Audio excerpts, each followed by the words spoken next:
I næsten alle de år, der har været spillemandsstævne hernede, er der blevet spillet en march, som hedder Roskilde Spillemandsmarch. Den spiller vi også nu.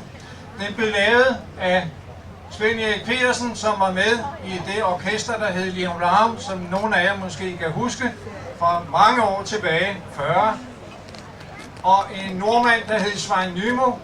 Jeg ved, at de lørdag nat i 76, da stævnet var hernede, havde drukket mange øl, og sad og komponerede og lavede den i fællesskab, og det er den, I skal høre nu.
Có cảnh